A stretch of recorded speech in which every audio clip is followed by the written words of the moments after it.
सद्गुरु के सानिध्य में समर्पण के संस्कार में आ जाती है जब कोई आत्मा, तो घट जाएगी उसके जीवन में अनुभूतियाँ, अनुभूतियाँ, अनुभूतियाँ, अनुभूतियाँ।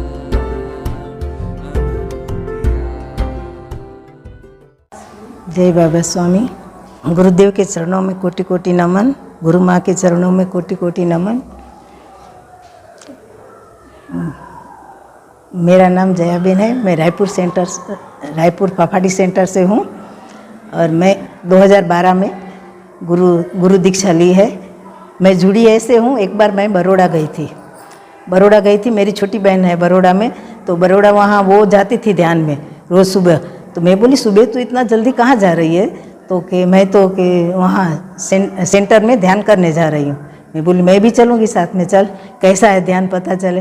तो उसके साथ मैं 2-3 दिन गई, मुझे बहुत अच्छा लगा, मुझे वहाँ जाने से बहुत अच्छा लगा। मैं बोली मैं रायपुर में तो मैं बाबा स्वामी का नाम भी नहीं सुनी हूँ, मैंने कहीं सुना नहीं है बाबा स्वामी का नाम। यहाँ गुजरात में तो सब जगह बहुत है, यहाँ रायपुर में तो नहीं है कहीं।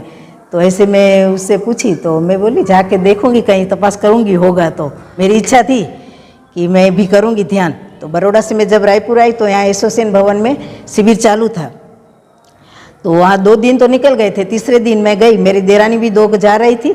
मैं बोली मैं भी चलूँगी, मैं तो बाबा स्वामी का नाम सुनी थी बड़ौदा में, मैं इस ध्यान में भी 2-3 दिन गई थी। तो बहुत अच्छा लगा शिविर में, बहुत अच्छा लगा, बहुत अनुभूति भी अच्छी हुई।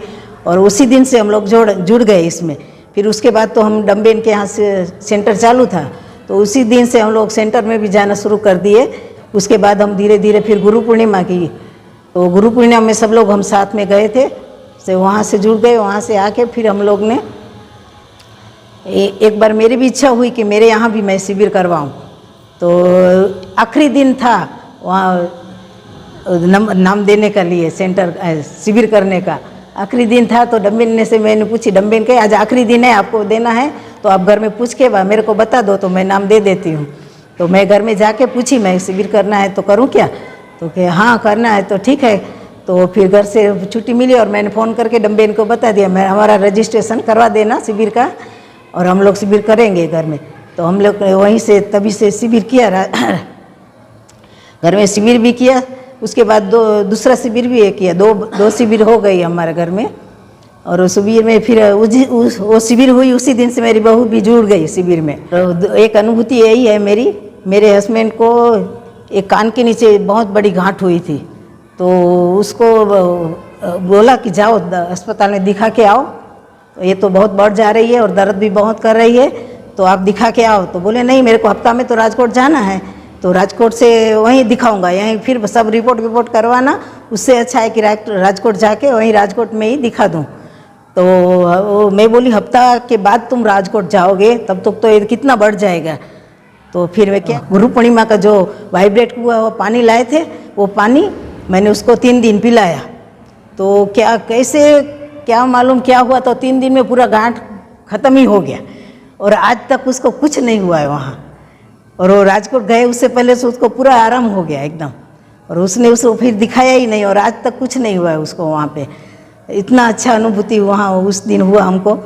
फिर एक बार हम लोग क्या ट्रेन जाने वाले थे गुजरात, तो हमारा टिकट कहीं रख दिया, 3-4 महीने पहले टिकट लिया हुआ था, तो टिकट को कहाँ रख दिया नहीं मालूम, तो टिकट नहीं मिल ही नहीं रहा था, सब कबाड़ वबाड़ सब पूरा फेंक दिए, कुछ कहाँ से टिकट नहीं मिला।